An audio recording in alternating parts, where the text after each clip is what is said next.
Assalamualaikum warahmatullahi wabarakatuh. Alhamdulillahirabbil alamin. Shalatu wassalamu ala asrofil anbiya'i wal mursalin Sayyidina wa maulana Muhammadin wa ala alihi wa sahbihi ajmain, amma ba'd. Bapak-bapak, ibu-ibu dan saudara-saudara sekalian, apa kabar? Apa kabar malam ini? Nggak ada yel-yel PRS ya.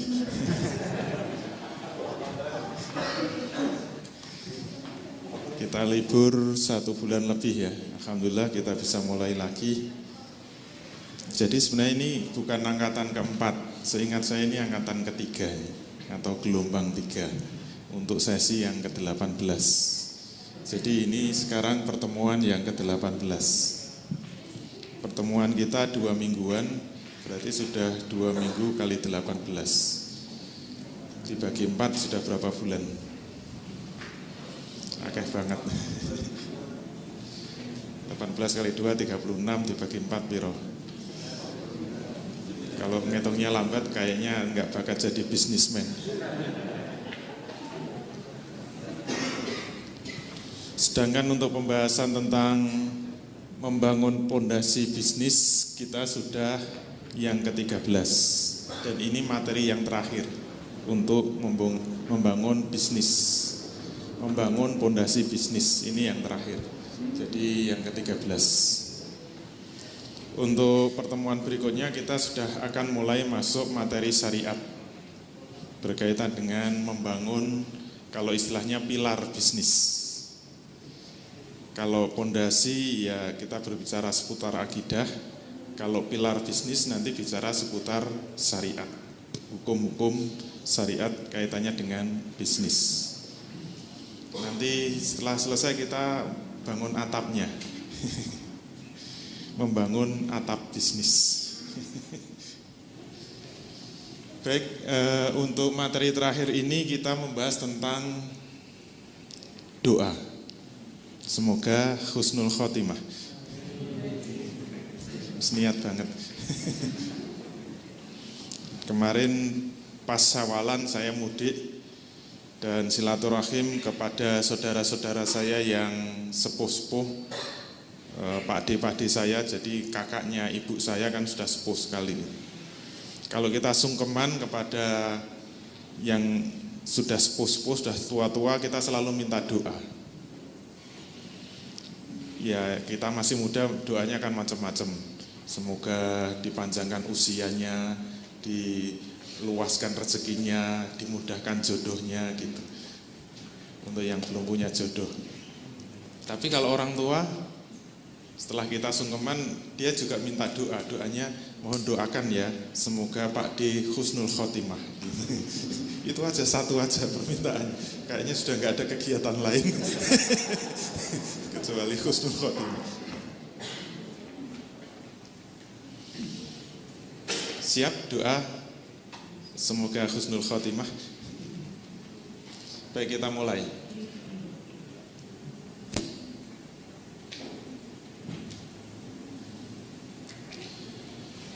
Sebagian umat Islam memahami bahwa doa itu dapat dijadikan sebagai jalan atau thoriqoh untuk menyelesaikan berbagai masalah yang dihadapi.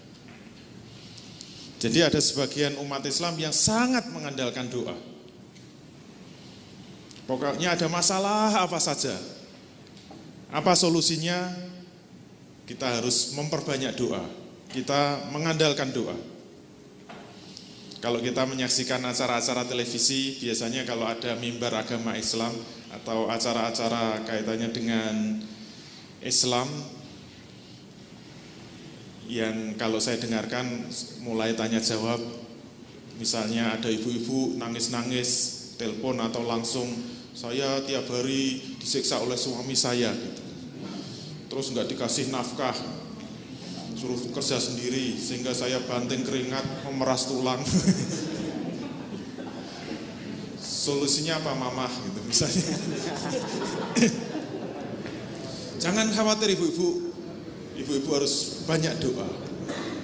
Insya Allah dengan doa, dengan kesabaran, selalu yang muncul kan itu. harus banyak sabar, banyak doa, insya Allah masalah selesai. Berarti ini sangat mengandalkan doa untuk menyelesaikan semua masalah. Kalau yang hadir malam ini banyak yang bisnis dan bisnisnya masih kembang kempis, maksud saya Senin Kemis dan kembang kempis. Jadi kembang kemis. Kalau bisnisnya belum berhasil, apalagi utangnya banyak, bisa dilihat dari wajahnya.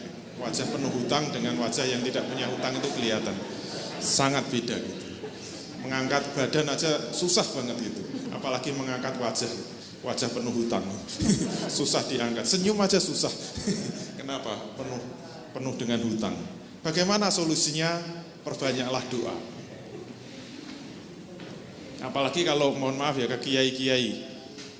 Saya dulu sering ke kiai, kalau pas rombongan ketemu biasanya pedagang-pedagang. Dan selalu datang ke kiai minta doa. Dengan amalan macam-macam. Ada yang disuruh, kamu bisnis apa? Saya buka warung. Kiainya terus minta gentengnya ambil satu, bawa ke sini. Terus langsung ditulisi tulisan Arab, pasang lagi di sana. Terus tulis apa Pak Kiai? Doa. Doa menolak hujan. Gentengnya yang ditulisi kan hujannya takut. Ini kelompok yang memang sangat mengandalkan doa. Mereka sangat mengandalkan doanya sendiri atau meminta pertolongan doanya dari orang-orang yang dianggap solih. Orang-orang yang benar-benar tahu agama, yang dianggap benar-benar dekat kepada Allah Subhanahu wa taala. Kalau dia doanya kurang jos, ya bisa ke orang-orang yang dianggap solih. Itu untuk apa? Supaya masalahnya itu selesai. Akhirnya apa? Mereka kelompok ini enggan berusaha dan berikhtiar. Upaya yang ditempuh itu hanya satu, yaitu apa? Berdoa kepada Allah Subhanahu wa taala, menjadi andalan utama. Nah, yang hadir ini masuk kelompok yang mana?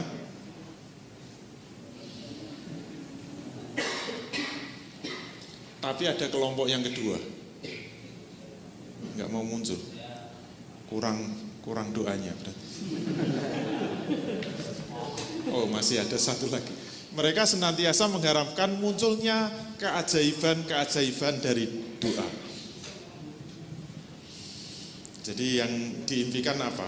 Masalah boleh banyak, utang boleh banyak gitu. Tapi kalau dia rajin berdoa, diharapkan ada keajaiban yang muncul. Tahu-tahu jalan ke Sandung, wah gumpalan uang. Ternyata uang dibuka merah pink semua gitu, 100 ribuan gitu. Tapi pojoknya bukan Gubernur BI tapi Hello Kitty. Ya lumayan keajaiban sedikit, memberikan harapan.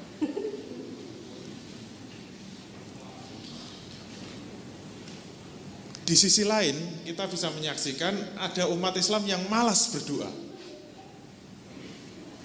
Kenapa? Sudah berkali-kali berdoa kok enggak ada hasilnya. Akhirnya apa? Doanya itu hanya formalitas saja. Mereka tidak yakin bahwa doanya akan dapat menyelesaikan masalah hidup yang dihadapinya. Kayaknya saya tiap malam itu bangun malam tahajud selalu berdoa. Saya mau berangkat kerja berdoa, saya mau bisnis berdoa, saya mau dagang berdoa. Saya berdoa terus, tapi jeblok terus bisnisnya. Jika mereka berdoa itu hanya sebatas formalitas saja gitu. Pokoknya hasanah, pokoknya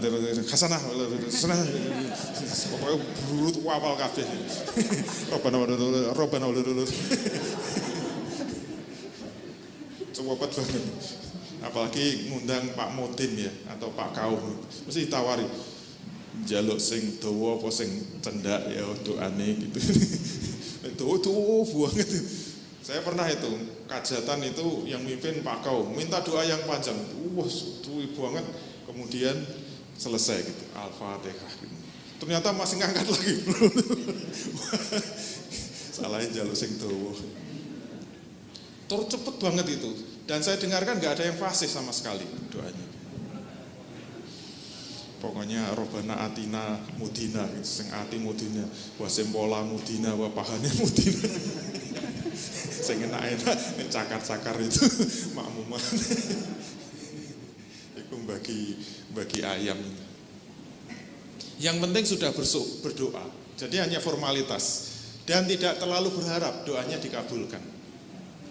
Ini kelompok yang kedua, yaitu kelompok yang doanya asal-asalan, doanya yang malas-malasan.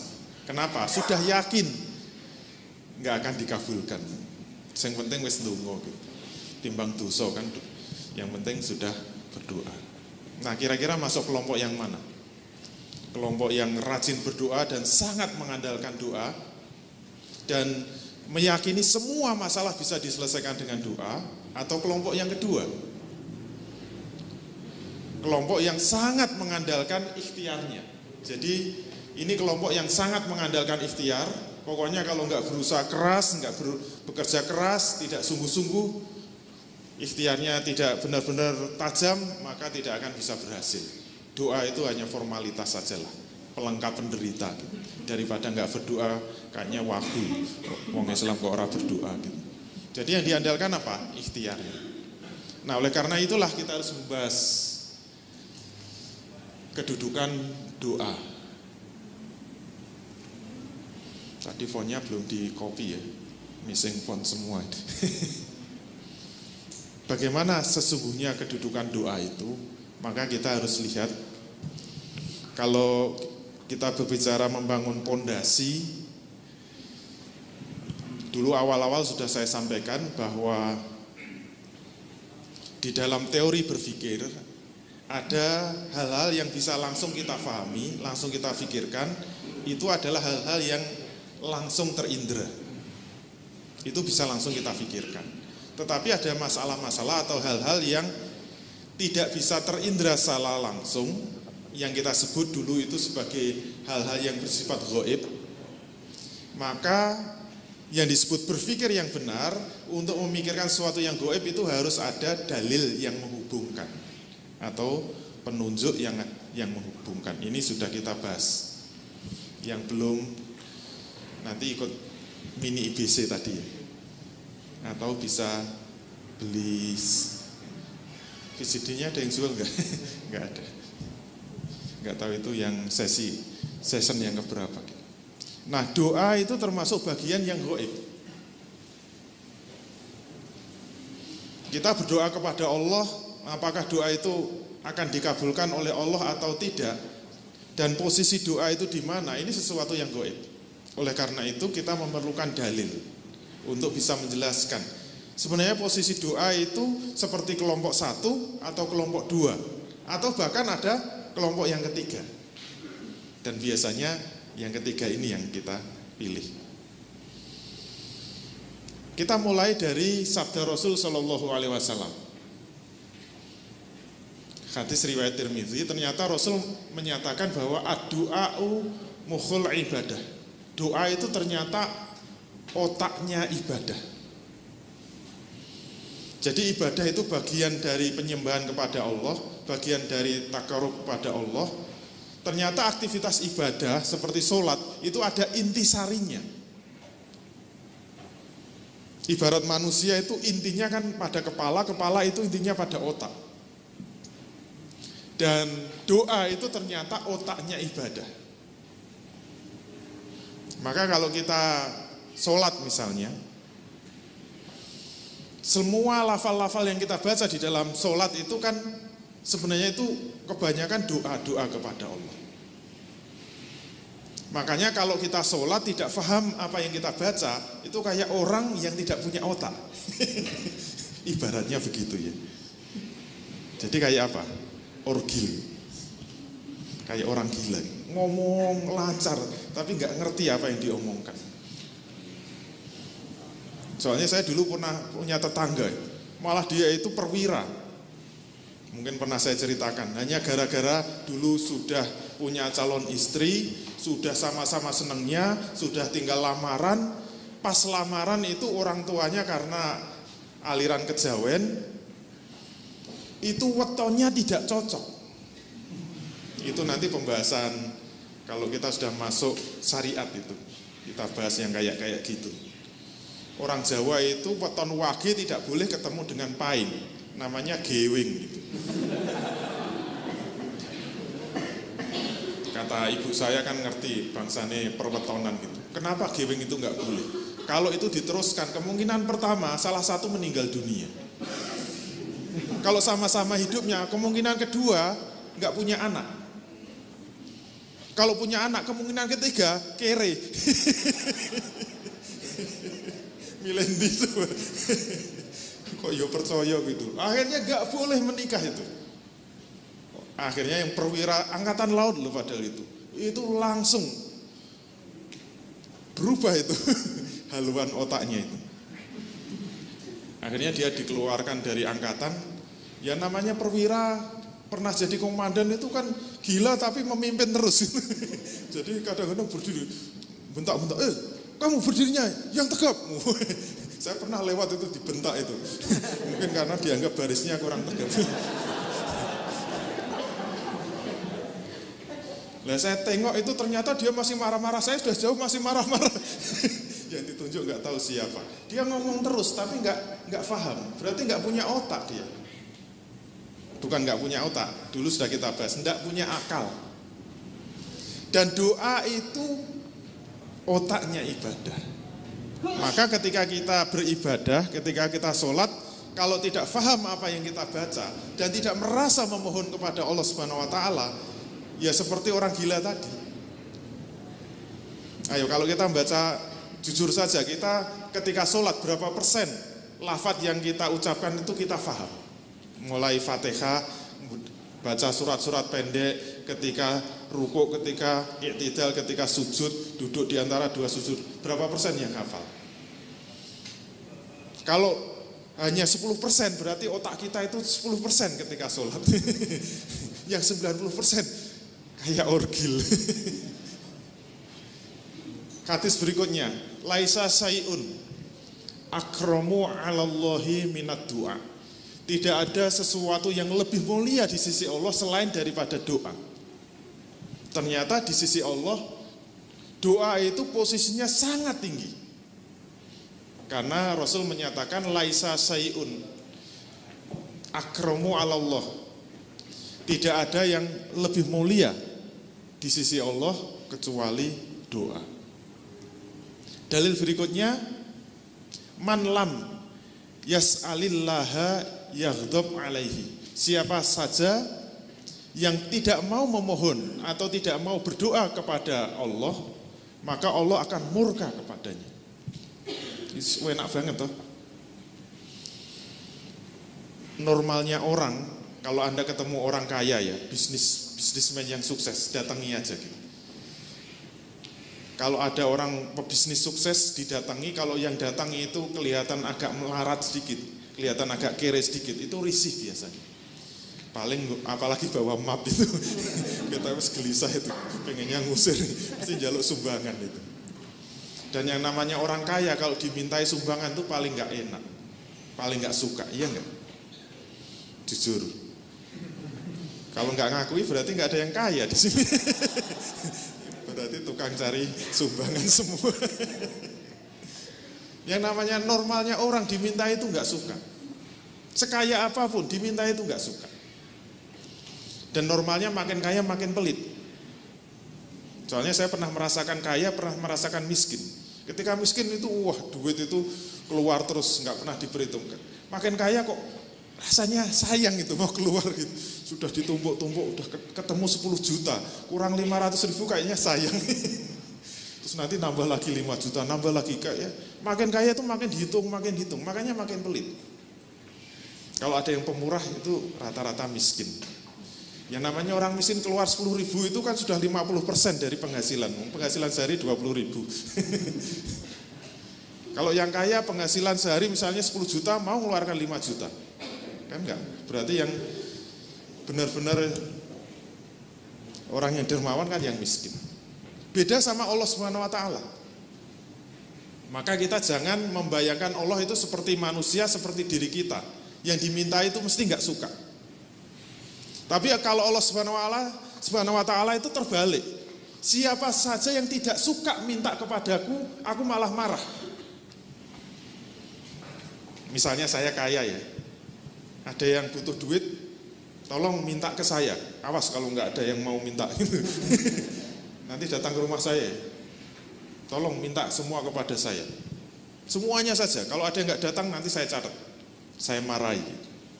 Allah itu mengumumkannya begitu. Jadi Allah sangat suka kepada orang yang minta kepadanya. Dalil berikutnya kita lihat.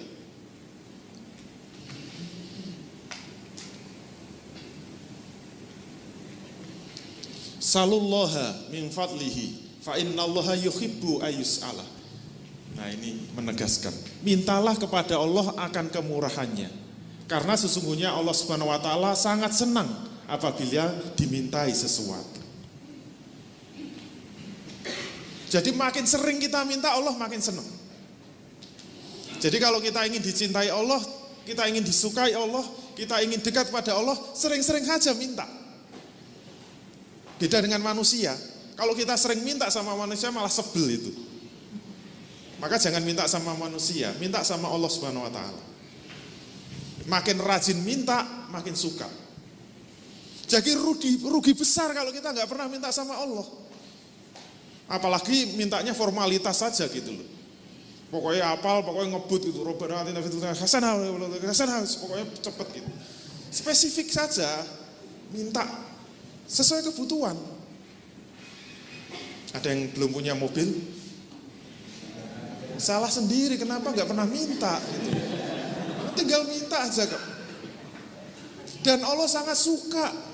Terus terang saja, ya Allah saya kok malam-malam datang IBC, wah rasanya dingin, sunyi, aku sendiri, tidak ada yang menemani. Malah gawe puisi.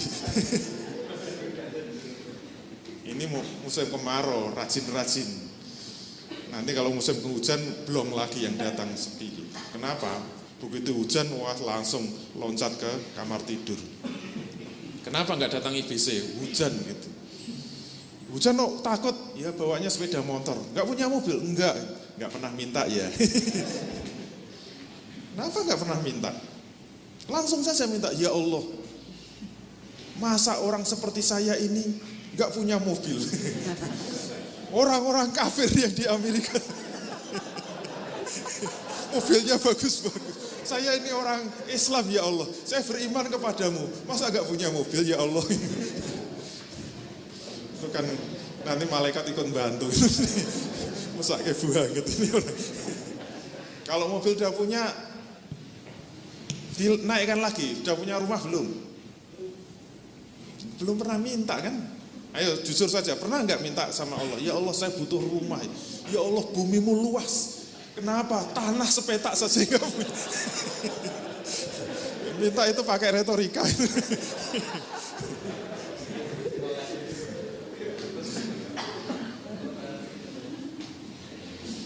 Coba lihat hamparan bumi yang sangat luas itu. Saya kalau pas naik pesawat lihat bawah itu, yang masih kosong itu luas kok. Apalagi kalau ke Papua itu, hijau semua itu. Ada rumah itu mau mendarat di mana gitu. Itu kan kosong semua. Masa bumi Allah luas, kita tanah aja nggak punya gitu. Walaupun 2 kali 1 meter, kuburan. Minta saja gitu. Kalau udah dapat tanah, langsung minta, masa cuma dikasih tanah ya Allah gitu. Terus masa saya harus tidur di tanah gitu. Minta sekalian sama rumahnya gitu. Kalau rumahnya kurang besar, minta lagi, dinaikkan lagi ya Allah, 2 lantai kayak gitu. Tinggal minta kan, Allah sangat suka kalau dimintai. Jadi spesifik aja minta itu, nggak usah basa-basi. Dan ingat, Allah sangat suka. Ini dalilnya supaya kita tahu bagaimana posisi Allah ketika dimintai. Sebenarnya sama dengan manusia atau tidak? Ternyata nggak sama. Manusia kalau dimintai sebel, ternyata Allah Subhanahu wa taala sangat suka. Dari mana taunya? Dari dalil yang disampaikan oleh Rasul kepada kita. Jadi Allah sangat suka. Maka sedikit-sedikit minta saja, sedikit-sedikit minta saja. Dan mintanya jangan tanggung-tanggung, sesuai kebutuhan, semua kebutuhan kita. Belum lulus, minta supaya lulus. Belum punya bisnis, minta bisnis. Belum punya jodoh, minta jodoh. Sudah punya jodoh, jangan minta lagi. yang sana marah-marah.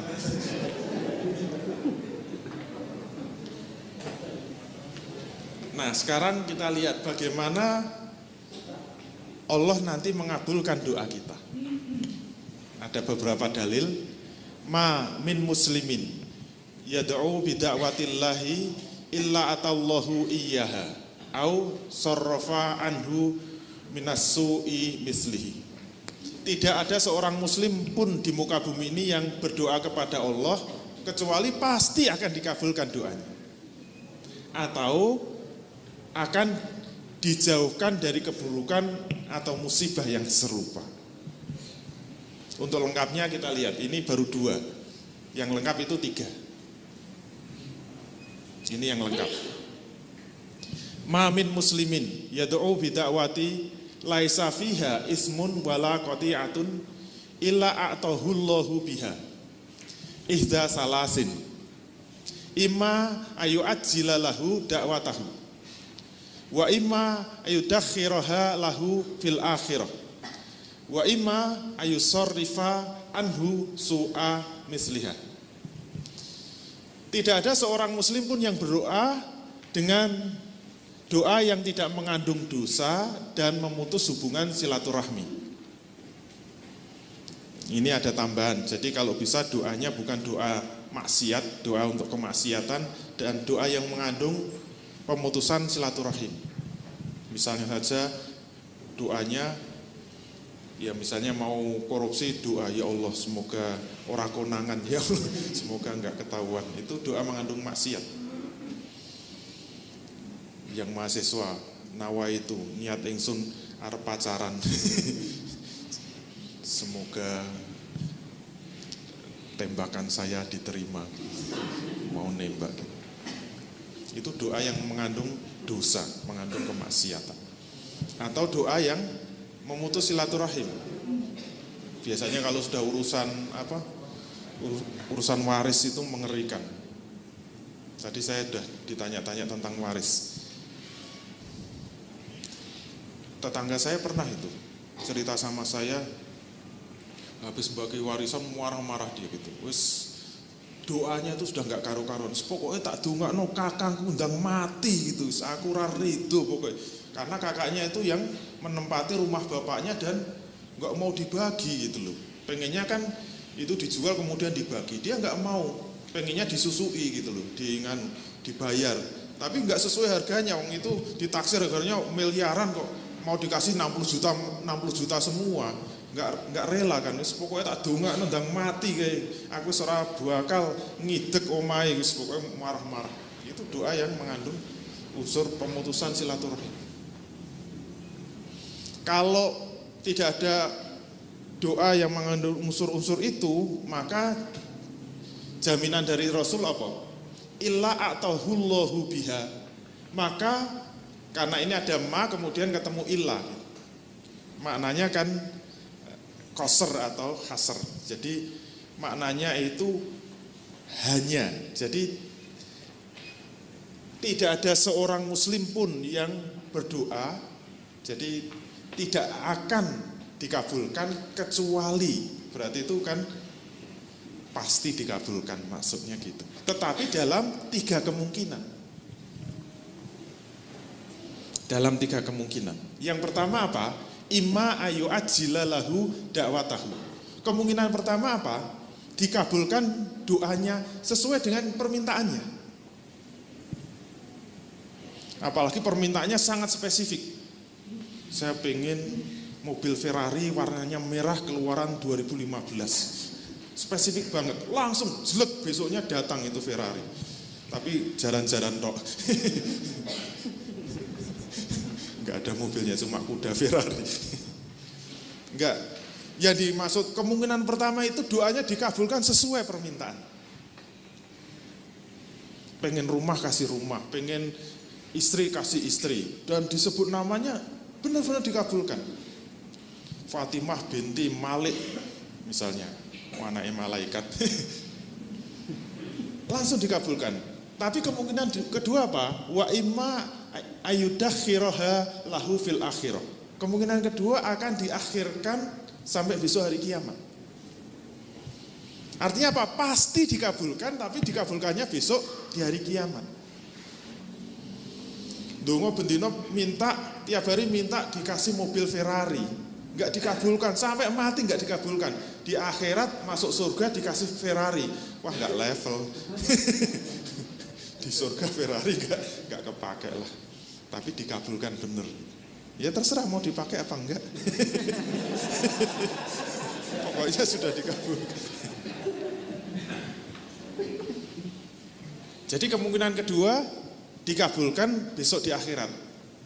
Makanya kalau kita mengatakan kalau kalian mau berdoa itu yang pasti apa? Pasti mendapat pahala. Pahala itu dimensinya akhirat. Mendapat pahala itu maksudnya apa? Akan dikabulkan besok di akhirat. Jadi nggak ada doa yang sia-sia itu. Semua doa itu pasti akan dikabulkan. Dengan 3 kemungkinan tadi. Dikabulkan sesuai permintaan, diakhirkan sampai besok hari kiamat. Yang ketiga apa? Wa imma ayusorrifa anhu su'a misliha. Dihindarkan dari musibah yang serupa. Diganti maksudnya. Misalnya kita ngotot, ya Allah berilah saya mobil, ya Allah berilah saya mobil gitu. Ini Allah lebih tahu daripada kita. Kalau dikabulkan benar, kasih mobil bener, nyopir aja nggak bisa gitu. Malah bahaya kan, menimbulkan musibah. Maka diganti oleh Allah dengan mobil-mobilan. Lumayan kan. Kalau mobil-mobilan sak nabrak-nabraknya insya Allah nggak akan membawa musibah. Itu kemungkinan yang ketiga. Misalnya ada yang kepencet sama Madonna, ya Allah, saya hanya mau istri asalkan yang namanya Madonna gitu. Itu kalau dikabulkan kan remuk bener itu. Itu lipstiknya aja berapa harganya gitu. Belum bedaknya gitu, belum kelakuannya. Itu kalau dikabulkan beneran kan malah remuk gitu. Tapi Allah Maha tahu nggak dikabulkan. Nggak dapat Madonna, dapat apa? Mbak Doni. Lumayan. Kalau dalam Al-Quran, wa qala rabbukum ud'uni astajib lakum. Innal ladzina yastakbiruna an ibadati sayadkhuluna jahannama dakhirin. Dan Tuhanmu berfirman, wa qala rabbukum ud'uni, berdoalah kepadaku astajib lakum, maka pasti akan aku kabulkan untukmu. Ini malah langsung dari Allah Subhanahu wa taala. Jadi Allah malah menyuruh langsung kepada kita. Ud'uni, mintalah kepadaku. Enak kan, ini Allah sendiri yang janji. Allah apa? Astajib lakum, maka niscaya akan aku kabulkan untukmu. Bagi Allah itu mengabulkan kan gak sulit. Tapi dengan 3 kemungkinan tadi. Sesuai permintaan, diakhirkan atau diganti untuk menghindari musibah yang serupa. Berarti tidak ada doa yang tidak dikabulkan. Sesungguhnya orang-orang yang menyombongkan diri dari menyembahku, dari berdoa kepadaku, orang-orang yang sombong, berdoa aja nggak mau. Orang yang nggak mau berdoa itu berarti sombong. Sudah merasa cukup, sudah merasa hebat, sudah merasa sukses. Nggak mau berdoa lagi kepada Allah, maka apa? Janji Allah justru akan dimasukkan ke dalam neraka dalam keadaan yang hina dina. Nah dari sini kita bisa menyimpulkan berarti kalau ada perintah kemudian diiringi dengan ancaman, maka jatuhnya wajib. Berarti doa itu wajib dilakukan. Ayat berikutnya, wa iza sa'alaka ibadi anni fa inni qarib ujibu da'watad da'i iza da'an fal yastajibu li wal yu'minu bi la'allahum yarsudun. Dan apabila hamba-hambaku bertanya kepadamu tentang aku, wa iza sa'alaka ibadi anni, kalau ini Allah berfirman kepada Rasul, kalau hamba-hambaku bertanya kepadamu tentang aku, tentang Allah, fa inni qarib, maka katakanlah bahwa aku sangat dekat. Jadi aku Allah itu sangat dekat. Sehingga kelanjutannya apa? Ujibu da'wat tadda'i idza da'an. Aku akan mengabulkan permohonan orang yang berdoa apabila dia mau berdoa kepadaku atau mau memohon kepadaku. Tetapi di sini memang masih ada kelanjutannya. Fal yastajibu li wal yu'minu bi la'allahum yarsudun. Maka hendaklah mereka itu memenuhi segala perintahku dan hendaklah mereka beriman kepadaku agar mereka selalu dalam kebenaran. Ini ada tambahan, kalau memang kita ingin doanya dikabulkan oleh Allah Subhanahu wa taala, Allah mengatakan, maka hendaklah mereka memenuhi segala perintahku. Jadi jangan cuma minta saja, tetapi kalau ingin lebih jos, tambahi. Hendaknya mereka memenuhi perintahku dan hendaknya mereka yakin kepadaku atau beriman kepadaku.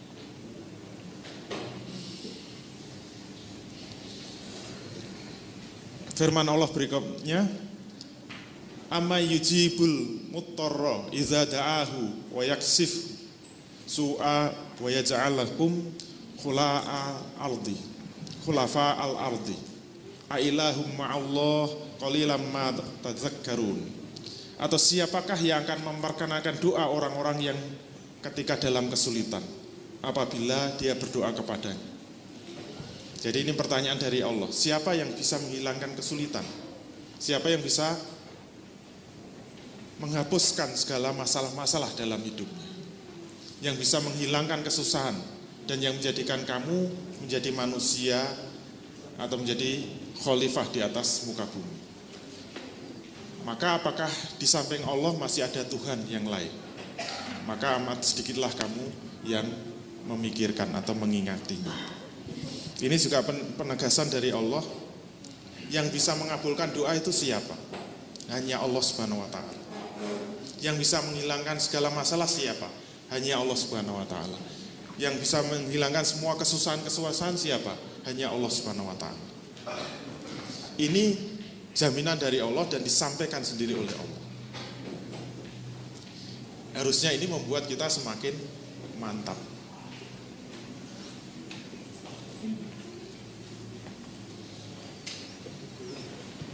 Berikutnya ini kaitannya dengan malaikat. Alladzina yahmilunal arsya wa man haulahu yusabbihuna bihamdi rabbihim wa yu'minuna bih wa yastaghfiruna lilladzina amanu rabbana wasi'ta kulla syai'in rahmatan wa ilman faghfir lilladzina tabu wattaba'u sabilak waqihim azabal jahim. Malaikat-malaikat yang memikul ars dan malaikat yang berada di sekelilingnya itu bertasbih memuji Tuhannya dan mereka beriman kepadanya serta memintakan ampun bagi orang-orang yang beriman. Jadi ternyata malaikat juga membantu kita dengan doa. Doanya apa? Ya Tuhan kami, rahmat dan ilmu Engkau meliputi segala sesuatu. Maka berilah ampunan kepada orang-orang yang bertaubat dan mengikuti jalan Engkau. Dan peliharalah mereka dari siksaan neraka yang menyala-nyala. Ini doa malaikat. Untuk siapa? Untuk orang-orang yang beriman. Kalau doanya dibantu malaikat itu lebih jos kan? Dan ini juga informasi yang sampai kepada kita.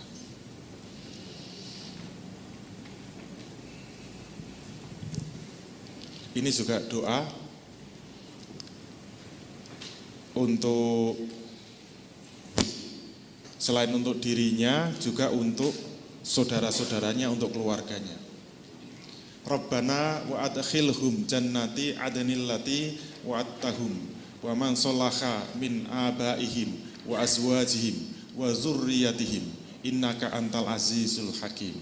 Ya Tuhan kami, masukkanlah mereka ke dalam surga Aden yang telah Engkau janjikan kepada mereka dan orang-orang yang soleh di antara bapak-bapak mereka dan istri-istri mereka dan keturunan-keturunan mereka semua. Sungguhnya Engkau Maha Perkasa lagi Maha Bijaksana. Itu doa-doa yang ada di dalam Quran. Terus kesimpulannya apa? Kita lihat. Yang pertama, dari dalil-dalil yang sudah kita ungkap, doa itu ternyata merupakan perintah Allah kepada hambanya.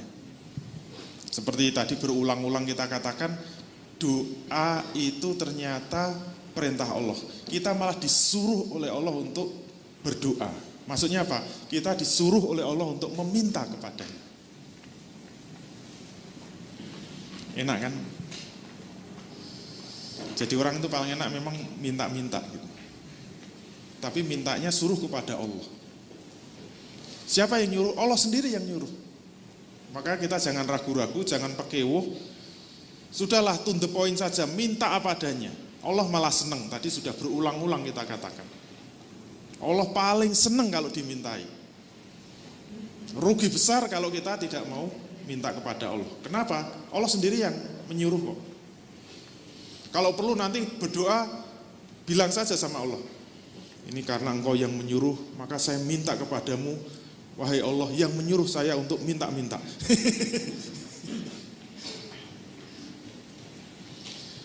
Allah memerintahkan kepada setiap muslim untuk berdoa, baik di kala sempit maupun di kala lapang.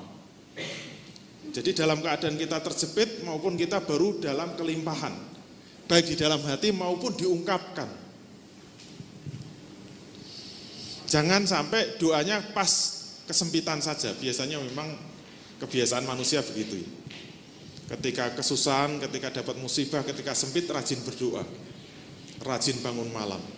Tapi nanti kalau sudah lapang, rezekinya sudah luas, sudah enak, lupa lagi sama Allah Subhanahu wa taala.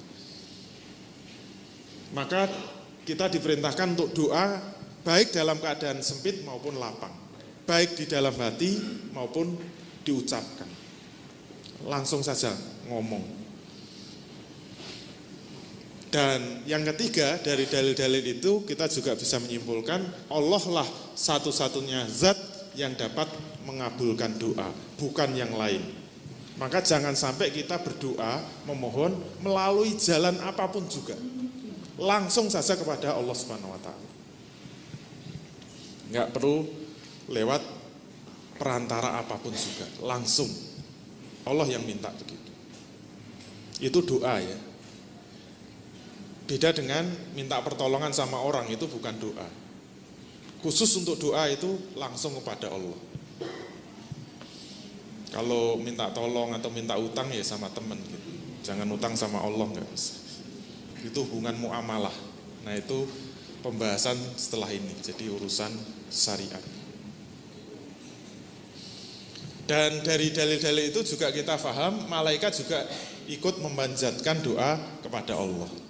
Kepada orang-orang yang beriman, ternyata juga didoakan oleh Allah Subhanahu wa taala. Bahkan banyak hadis yang menjelaskan di dalam majelis ilmu ini, para malaikat akan turun mengembangkan sayapnya dan terus-menerus mendoakan selama majelis ilmu ini berlangsung. Enak kan didoakan oleh malaikat? Kelihatan enggak? Gak kelihatan ya? Sama, gak kelihatan.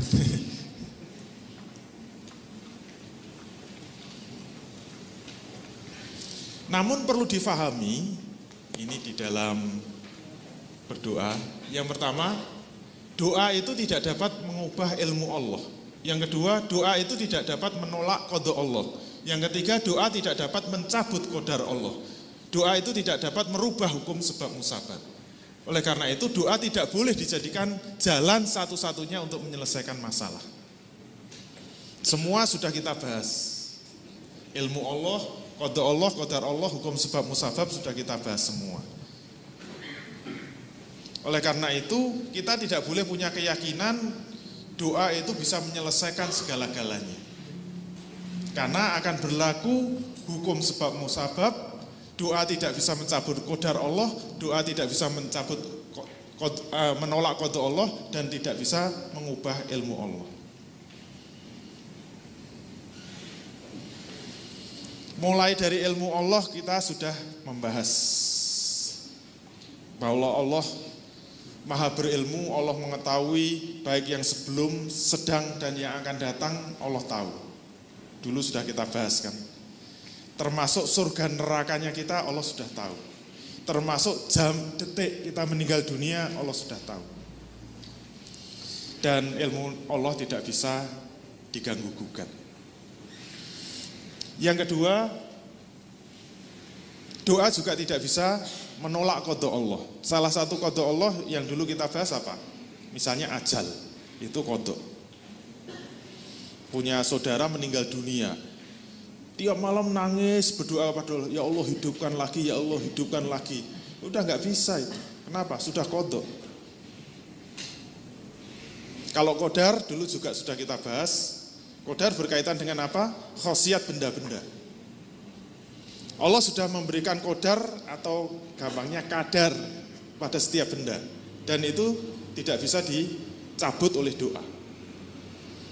Misalnya ibu-ibu masak, wajahnya panas. Kenapa wajan itu panas? Itu karena qadarnya Allah. Dan kalau tangan kita itu pegang wajan yang panas itu melonyoh, itu sudah qadarnya Allah. Maka jangan berdoa, ya Allah semoga tidak melonyok, ya Allah. Berdoa sampai khusuk kemudian dipegang, ya tetap melonyok itu. Kenapa? Itu sudah qadar Allah dan itu merupakan hukum sebab musabab. Doa nggak bisa merubah itu. Jangan dipaksakan. Sudah kuliah di ekonomi, tiap malam, ya Allah semoga saya bisa lulus jadi dokter, ya Allah. Ora ana hubungannya. Enggak mengikuti hukum sebab musabab. Doa terus, ya Allah saya pengen jadi dokter, ya Allah kabulkan ya Allah. Kuliah ini ekonomi kok. Tunggu jadi dokter. Itu enggak mengikuti hukum sebab musabab. Itu harus difahami ketika berdoa. Maka doa itu dialirkan mengikuti hal-hal yang terjangkau oleh indera kita, mampu dijangkau oleh akal kita, mampu dijangkau oleh pemahaman kita. Itu sebaiknya doa itu kita tempatkan. Gak usah kemana-mana gitu loh. Misalnya apa, menyangkut ilmunya Allah, ya kita minta supaya, ya Allah saya minta supaya penciptaan manusia diulangi lagi ya Allah. Ini banyak manusia yang gagal. Dongo terus ya orang, gak mungkin gitu. Walaupun kemarin saya di TV ada nonton, cuma dapat belakang-belakangnya aja, karena saya pulang malam mesti sebelum tidur, kalau susah tidur nonton TV, ada film yang apa, ada belati, tetapi kalau dipencet itu bisa, waktu itu bisa mundur. Itu merubah ilmunya Allah itu. Nonton enggak itu?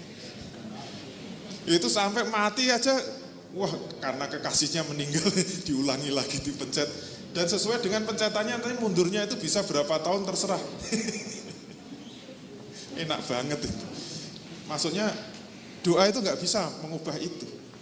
Itu sudah masuk ilmunya Allah. Termasuk qadanya Allah, qadarnya Allah, hukum sebab musabab. Kita nggak bisnis sama sekali, berdoa terus, ya Allah jadikan saya bisnismen yang sukses. Dari mana itu? Mau bisnis aja enggak minta jadi bisnismen yang sukses. Enggak ada hubungan, enggak ada hubungan sebab musababnya enggak terpenuhi dan Allah tidak akan mengabulkan. Maka doa itu harus melihat ini semua supaya apa? Kita memahami bahwa doa itu tidak bisa menyelesaikan semua masalah. Banyak masalah-masalah yang sudah mengikuti qadanya Allah atau qadarnya Allah atau ilmunya Allah atau sudah masuk hubungan sebab musabab. Termasuk kita lahir seperti ini ya sudah itu mau, ya Allah semoga saya jadi anaknya Ani Yudhoyono, nggak bisa, atau jadi anaknya Jokowi, udah nggak bisa. Ya kita sudah, kodoknya sudah seperti ini. Itu contoh doa-doa yang keluar dari aturan main doa ini. Jadi harus diperhatikan. tidak ngawur juga dalam berdoa. Nah, paham yang semestinya biasanya pakai lingkaran ya, ini pakai tangan. Doa itu ada dalam dua tangan, dua lingkaran. Lingkaran yang dikuasai manusia dan menguasai manusia. Ini dua lingkaran yang munculnya dari pembahasan Qodok Qodar ya. Lingkaran yang dikuasai manusia maksudnya lingkaran yang masuk dalam pemahaman manusia, masuk dalam akal manusia. Yang menguasai manusia itu yang di luar kehendak manusia. Nah, doa itu posisinya di mana? Ternyata dikabulkannya doa itu tidak masuk di sini. Dikabulkannya doa itu masuk dalam lingkaran yang menguasai manusia. Berarti lingkarannya kodoknya Allah Subhanahu wa taala. Jadi dikabulkannya doa itu dari Allah semesta dan bentuk pengabulannya ada 3 kemungkinan. Sesuai permintaan, ditunda sampai akhirat, dan diubah oleh Allah untuk menghindari musibah yang serupa. Jadi posisi dikabulkannya doa itu di dalam lingkaran yang menguasai manusia. Bukan yang dikuasai manusia. Jadi kita nggak bisa memaksa doa itu terkabul sesuai keinginan kita, nggak bisa. Terus yang dikuasai manusia apa? Dalam otak kita hanya memahami doa itu perintah Allah Subhanahu wa taala. Doa itu bagian dari ibadah, bahkan tadi dikatakan otaknya ibadah, dan dalam rangka untuk mencari pahala dari Allah Subhanahu wa taala. Itu dalam lingkaran yang dikuasai manusia. Kita ngertinya apa? Kita diperintahkan oleh Allah dan Allah sangat suka kalau kita meminta kepada Allah. Dan itu bagian dari ibadah untuk mendekatkan diri kepada Allah dan dalam rangka mencari pahala. Dan itu akan dihisap oleh Allah Subhanahu wa taala. Jadi semua yang ada dalam lingkaran yang dikuasai manusia akan dihisap. Maksudnya apa? Kalau orang tidak mau berdoa kepada Allah, berdosa. Dan kalau orang mau berdoa kepada Allah, mendapat pahala. Itu akan dihisap. Tapi dikabulkannya doa, itu bukan dalam lingkaran yang dikuasai manusia. Terus fungsinya apa? Seperti materi tawakal. Tawakal yang benar dulu dikatakan tawakal sebelum ikhtiar, selama ikhtiar, dan setelah ikhtiar. Maka dalam doa juga begitu. Doa itu juga sebelum, selama, dan sesudah ikhtiar. Apa bedanya? Seperti materi tawakal dulu, orang yang rajin berdoa dengan yang tidak berdoa sangat berbeda di dalam aktivitas. Kita mulai dari lingkaran yang menguasai manusia, yaitu kalau dulu saya gambarkan lingkaran yang menguasai manusia seperti dalam dada. Isinya keyakinan-keyakinan. Lingkaran yang dikuasai manusia itu di dalam otak. Yaitu apa? Semua yang difahami manusia, yang dikuasai manusia, yang bisa dikendalikan oleh manusia. Nah, apa fungsinya doa di dalam lingkaran yang menguasai manusia, di dalam dada manusia? Dan apa fungsi doa di dalam lingkaran yang dikuasai manusia? Maka kita lihat, setelah kita tahu dalil-dalil tentang doa tadi, maka di dalam dada kita, yaitu dalam lingkaran yang menguasai manusia, pertama kita harus yakin kepada Allah Subhanahu wa taala, satu-satunya zat yang akan mengabulkan doa itu adalah Allah. Dan kita yakin pasti Allah akan mengabulkan. Walaupun dalam 3 kemungkinan. Itu sudah kunci awal, start awal kita itu sebelum melakukan apa saja, termasuk sebelum kita itu nanti berbisnis, kita sudah nyicil ayem. Tenang saja. Sama-sama bisnis, mereka mengandalkan otak, mereka mengandalkan modal, mereka mengandalkan koneksi, kita mengandalkan doa. Menang di situ. Dia backingnya siapa? Mungkin pengusaha sukses. Backingnya siapa? Pemodal besar. Backingnya siapa? Bank. Kita backingnya siapa? Allah Subhanahu wa taala. Keren mana coba? Kalau nggak percaya, jangan cuma merasa dibackingi oleh Allah, tapi kita harus meminta kepada Allah, ya Allah saya siap mau bisnis. Saya mohon kepadamu supaya diberi kesuksesan dalam bisnis. Kalau kita yakin dengan dalil-dalil tadi, sama-sama berangkat bisnis, kita itu dalam keadaan yang sudah sangat optimis. Bisnisnya tentu lebih segar, lebih tenang. Beda sekali, pengaruhnya itu tetap beda. Orang yang dulu sudah kita bahas dalam materi tawakal, orang yang merasa punya backing dengan tidak itu mesti beda. Kemarin tuh saya mau ngurus di kantor polisi, biasanya ngurus sendiri. Lah pas kemarin Lebaran kan ada keponakan yang dulu pernah saya cerita, keponakan ketemu saja gitu. Karena kakak saya itu kan punya anak, anaknya dapat suami anaknya jenderal polisi. Yang datang bukan jenderalnya, tapi anaknya jenderal. Ternyata beda ya. Padahal dia bukan polisi, cuma saya itu ditemani masuk kantor polisi. Ternyata dia udah telepon-telepon. Yang nemui nggak cuma kanit-kanit, Kapolresnya turun nyambut anaknya jenderal. Wah enak banget. Ada keperluan apa? Langsung dipanggil semua. Merasa punya backing. Itu baru jenderal ya. Apalagi backingnya Allah Subhanahu wa Ta'ala. Tapi masuk kantor polisi malah takut ya. Soalnya Allah nggak kelihatan. Kalau anaknya jenderal kan kelihatan. Walaupun jenderal bintang 2. Terus medeni ya bintang loro. Itu pentingnya merasa punya backing itu. Atau merasa bahwa Allah di belakang kita, merasa bahwa doa kita itu akan dikabulkan oleh Allah. Cuma kita kurang sekali gitu, mengasah keyakinan itu kurang sekali. Biasanya orang baru merasa yakin kalau sudah membuktikan. Kalau saya berani mantap kayak gini karena apa? Sudah setua ini, kelihatan ya, sudah tua renta gitu. Sudah mengalami asam garam, sudah merasakan pahitnya kehidupan ini gitu. Dan saya merasa memang banyak sekali masalah-masalah saya yang bisa terselesaikan dengan doa. Dulu yang saya merasa berat itu waktu kuliah S3 itu.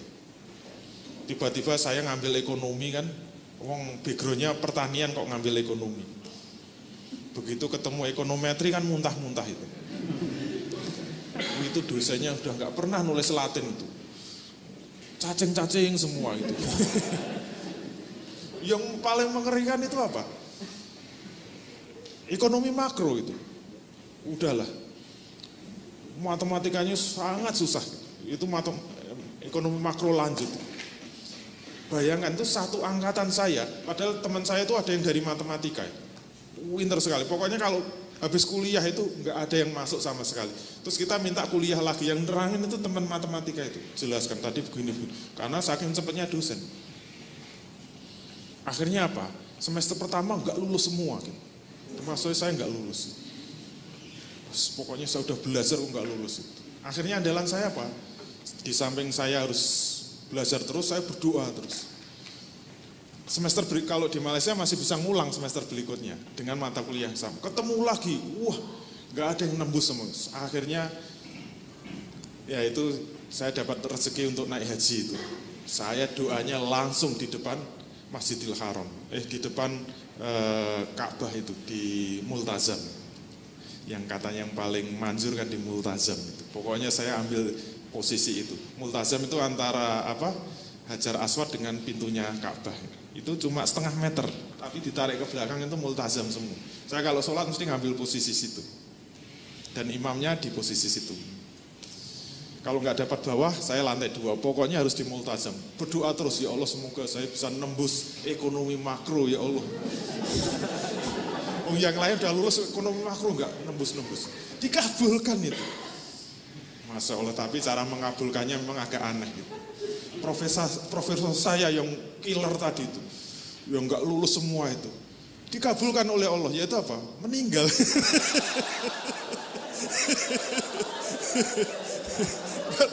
Hubungannya apa sih? Profesornya meninggal, akhirnya diganti profesor yang lain. Langsung lulus semua.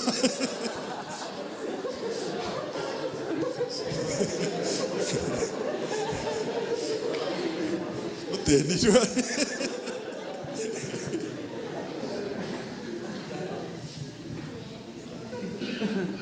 Ya, kadang-kadang Allah mengabulkan bentuknya agak aneh.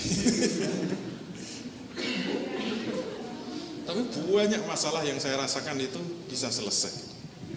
Terutama hal-hal yang agak sulit. Saya sekarang sudah mulai mengalami kesulitan dalam mendidik anak-anak.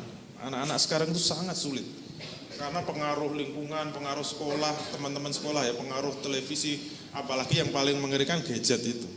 Udah kalau anak pegang gadget itu, sudah sangat sulit dikendalikan. Dinasihati kayak apapun juga nggak bisa. Gadgetnya ditarik malah merajalela marahnya gitu. Udah sangat susah. Maka di sela-sela kita menasihati, di sela-sela kita mendidik, tetap andalan yang tidak bisa kita lupakan, tetap doa. Sudah kalau kita bisa bangun malam, bangun sepertiga malam, terutama sujud yang terakhir. Sholat malam itu 2 rakaat. Yang saya pahami yang lebih afdol itu 2 rakaat. Kalau mau 11 itu bagus. Witirnya 21. Jadi 2, 8 terus 21. Setiap sujud terakhir kan itu 22 terus itu. Itu silahkan berdoa, tapi tolong jangan dilafatkan, itu aja. Setelah membaca doa sujud, kemudian kita minta dalam hati saja. Kalau dilafatkan membatalkan sholat. Dan kita bisa minta apa saja kepada Allah. Nanti rakaat berikutnya juga begitu. Sujud terakhir minta lagi, sujud terakhir minta lagi. Sudahlah, tinggal dibagi saja. Kalau bisa 11 rakaat, nanti 2 rakaat pertama minta apa, 2 rakaat kedua minta apa, 2 rakaat ketiga minta apa. Sudah dirancang. Itu insya Allah kayaknya sudah semua masalah hidup itu kita pasrahkan saja kepada Allah Subhanahu wa Ta'ala. Minta bantuan untuk diselesaikan. Dan itu rasanya seperti ibaratnya handphone itu seperti dicas gitu. Apalagi kita sudah mulai masuki dunia dakwah, kita mulai mengemban dakwah, kita menghadapi ujian yang sangat berat, tantangan yang berat, ujian yang itu kalau kita itu enggak bangun malam, kita enggak berdoa kepada Allah, itu kebangetan. Itu menyia-nyiakan. 1 hari saja enggak bangun tuh wah rasanya rugi besar. Kenapa? Karena seharian itu kita seperti bertemu masalah terus itu. Dan satu-satunya kesempatan ngecas itu ya cuma kalau bangun malam itu. Ibarat handphone itu pasti cas. Jadi pagi itu langsung seger lagi. Nanti ketemu masalah banyak lagi, cas lagi. Masalah apa saja insya Allah akan diselesaikan. Sehingga apa? Pengaruhnya akan memunculkan semangat di dalam berikhtiar. Ini masih di dalam lingkaran dada yang menguasai kita. Jadi pengaruh doa itu seperti itu. Membuat kita semangat, membuat kita optimis, membuat kita tidak takut. Dan ini akan menjadi penyangga bagi manusia. Sehingga apa? Karena ini kita nggak pernah melihat Allah. Maka dengan kekuatan doa itu diharapkan apa? Membuat kita senantiasa terikat dengan syariat Allah Subhanahu wa Ta'ala. Ini yang dulu di dalam materi tawakal sudah saya jelaskan. Kalau kita punya backing polisi kayaknya jadi berani. Kita punya backing jenderal jadi berani. Punya backing TNI, punya backing bupati jadi berani. Tapi kenapa punya backing Allah Subhanahu wa Ta'ala kok malah nggak berani? Aneh kan? Harusnya kalau kita merasa backing kita adalah Allah Subhanahu wa Ta'ala, kita menjadi semakin berani, semakin optimis.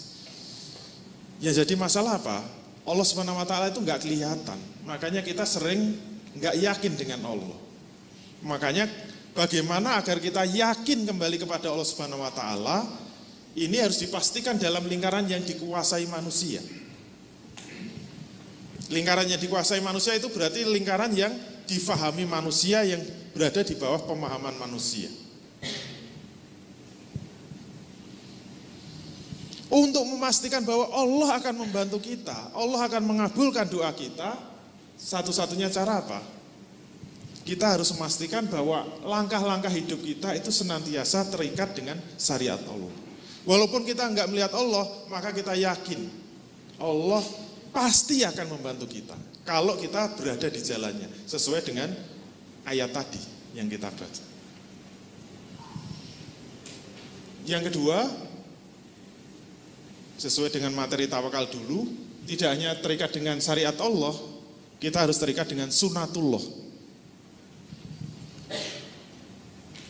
Dulu contohnya misalnya, jangan sampai kita bisnis itu halal haramnya sudah benar.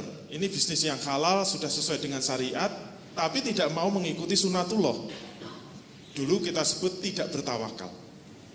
Itu seperti orang Arab Badui yang mengatakan saya lepas ontaku dan saya bertawakal. Dimarahi oleh Rasul kan, ikiha wa tawakal, ikatlah ontamu dan bertawakallah. Kenapa? Karena tawakal yang benar itu selain harus terikat dengan syariat Allah, dia harus terikat dengan sunatullah. Jangan mentang-mentang bisnisnya sudah halal, saya dagang itu kan boleh. Kemudian gelar dagangan di dalam rumah, rumahnya aja di pojok gang, sempit, gelap, pintunya ditutup, berdoa terus, sopo sing tuku gitu. Kenapa? Enggak mau mengikuti sunatullah. Sunatullahnya agar dagangan laku itu bagaimana? Harus ditawarkan, harus dipromosikan, harus diiklankan, harus terus disebarluaskan, dikenalkan terus, itu mengikuti sunatullah. Yang ketiga, dengan doa itu diharapkan manusia ini tidak mudah putus asa. Kalau gagal, tidak mudah putus asa, diulangi lagi. Gagal mungkin perlu cari jalan yang lain.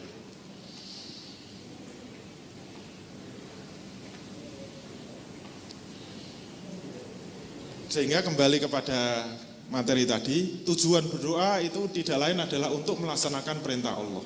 Kemudian untuk mendapat pahala dari Allah, kemudian sebagai amal ibadah dan manifestasi ketundukan kepada Allah, dan untuk memenuhi suatu kebutuhannya, baik dalam perkara dunia maupun perkara akhirat. Jadi jangan dianggap doa itu hanya untuk perkara akhirat saja. Untuk semua kebutuhan, termasuk kebutuhan-kebutuhan di dunia, minta saja. Dan tadi tipsnya apa? Minta apa adanya, spesifik. Jangan doa itu hanya sapu jagat terus itu. Bahasa Indonesia enggak apa-apa, bahasa Jawa juga enggak apa-apa. Allah paham kok. Dan doa juga bisa untuk menghilangkan rasa sedih. Kadang-kadang kita itu gelisah, tapi enggak ngerti kenapa kok gelisah, galau. Kalau ditanya kenapa, enggak tahu. Pokoknya saya itu merasa resah, merasa gelisah. Itu berarti kurang berdoa. Doa itu diharapkan juga menghilangkan rasa sedih, kegalauan hati. Jika doa dikabulkan itu anugerah dari Allah Subhanahu wa taala. Dan kalau Allah mengabulkan doa itu akan sesuai dengan hukum-hukum sebab musabab. Kita pengen rumah, nggak mungkin tahu-tahu rumahnya jatuh dari langit gubrak itu, nggak sesuai hukum sebab musabab. Mesti ada jalannya gitu. Walaupun kadang-kadang tidak kita duga-duga gitu. Saya pengen rumah ya Allah, saya pengen rumah yang gede ya Allah gitu. Tahu-tahu dilamar anak gadis. Nggak apa-apa kan, perempuan ngelamar laki-laki itu boleh. Minta supaya jadi suaminya gitu. Ya terpaksa mau daripada. Dan ternyata tidak cuma siap jadi istrinya, ternyata mertuanya juga menyiapkan rumah yang besar. Sesuai sunatullah kan. Enggak jatuh dari langit. Maka enggak usah terkejut kalau doanya dikabulkan. Berarti dapat rumah plus isinya gitu. Itu yang diharapkan yang di belakang.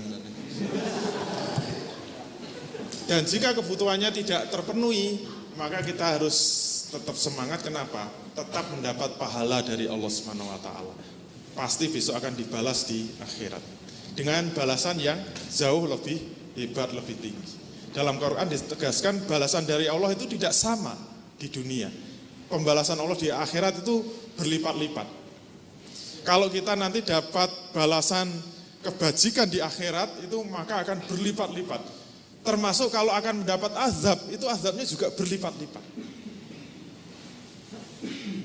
Jadi siksa Allah di akhirat itu jauh lebih dahsyat daripada siksa di dunia. Makanya bagi orang yang beriman, ketika di zaman Rasul itu ada yang berzina, dia lebih rela untuk dirajam di dunia. Seperti wanita Al-Ghamidiyah, wanita yang berasal dari desa Al-Ghamidi itu, dia minta dirajam. Kenapa? Dia sudah menikah dan berzina. Dia minta setor diri untuk dirajam sampai mati.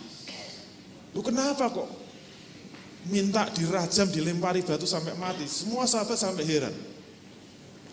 Maka kata Rasul, kalau dia sempat dihukum di dunia itu sebagai kafarat bagi hukuman di akhirat.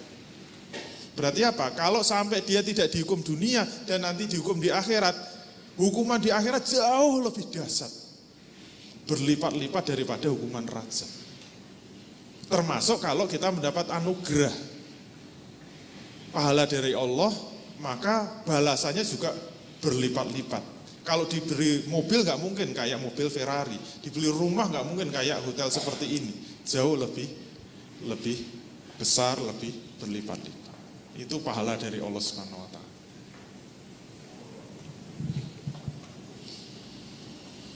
Nah, bentuk-bentuk doa boleh dengan bentuk apapun yang dikehendakinya. Jadi memang ada amalan-amalan yang terikat dengan aturan tertentu, jam tertentu, waktu tertentu, tempat tertentu. Ada juga amalan yang tidak terikat dengan bentuk tertentu, tidak terikat dengan jam tertentu atau waktu tertentu, tidak terikat dengan tempat tertentu. Yang termasuk di sini adalah doa. Doa itu enggak terikat dengan aturan tertentu. Beda dengan sholat. Sholat itu masuk aturan tertentu. Jadi bentuk ibadahnya itu sudah ditentukan oleh Allah. Dan waktunya juga ditentukan. Enggak boleh sholat sembarangan. Cuma tempatnya tidak ditentukan. Kalau haji itu paling strict. Karena bentuknya ditentukan, waktunya ditentukan, dan tempatnya ditentukan. Enggak boleh tawaf itu di Magelang, enggak boleh. Mengelilingi Gunung Tidar atau mengelilingi keraton Yogyakarta juga nggak boleh. Mau ngapain? Tawaf mengelilingi keraton. Karena apa? Tempatnya ditentukan. Walaupun sekarang mati-matian ingin melahirkan Islam Nusantara, tetap nggak bisa. Hajinya tetap harus ke Arab Saudi. Nggak bisa, walaupun Islam Nusantara kemudian nanti hajinya di keraton Yogyakarta, nggak bisa. Kenapa? Sudah ditentukan. Tapi kalau doa enggak, waktunya enggak ditentukan. Walaupun ada doa-doa tempat yang mustajab ada, waktu yang mustajab juga ada. Tapi secara umum, kapan saja, di mana saja, dengan redaksi apapun juga itu boleh. Di dalam hati maupun lisan boleh. Dengan kalimat apapun boleh. Dengan bahasa apapun boleh. Boleh juga meniru doa orang lain, doa orang-orang soleh, boleh juga, tetapi yang utama tetap menggunakan doa yang tercantum dalam Al-Quran dan hadis, itu lebih utama. Jadi yang ada utama-utama gitu. Sama-sama tempat ada yang lebih utama, di masjid tentu lebih utama. Dan masjid yang utama juga ada, yaitu Masjidil Haram. Sama-sama Masjidil Haram masih ada yang utama lagi, yaitu multazam tadi. Jadi tempat juga beda, waktu juga begitu. Waktu di sepertiga malam lebih utama daripada malam seperti ini. Waktu ketika di antara iqomah dan azan dan iqomah itu juga lebih utama. Ketika sholat Jumat, yaitu khotib duduk di antara dua khutbah, itu juga utama. Ketika Anda menyaksikan ijab qabul, ketika laki-laki mengucapkan qabiltu, itu aras terbuka, langsung Anda masukkan doa di situ, itu juga utama. Itu waktu-waktu yang utama. Jadi Tetapi bukan berarti yang lain tidak. Yang lain itu semua sama, tetapi ada waktu yang utama dan ada tempat yang utama. Itu bedanya begitu. Termasuk ada redaksi doa yang utama, yaitu menggunakan Al-Quran. Itu lebih utama. Hadis di bawahnya. Jadi paling utama tetap menggunakan Al-Quran. Tapi menggunakan bahasa sendiri boleh. Selesai, menggunakan doanya orang ini juga boleh. Terima kasih, semoga bermanfaat. Assalamualaikum warahmatullahi wabarakatuh. Terima kasih, Anda telah menyaksikan tayangan persembahan Pengusaha Rindu Syariah. Silakan hadiri acara-acara yang kami buat seperti Islamic Business Coaching, di mana kita dapat mempelajari kerangka berbisnis Islam, kemudian Islamic Business Sharing, di mana kita bisa belajar kepada pengusaha yang telah menerapkan bisnis syariah, Fikih Bisnis Islam, di mana kita bisa bertanya dan memecahkan permasalahan-permasalahan bisnis kontemporer, dan Muslimpreneur Power Camp, di mana kita akan termotivasi untuk menjadi pejuang syariah dalam berwirausaha. Sampai ketemu di pertemuan berikutnya. Wassalamualaikum warahmatullahi wabarakatuh.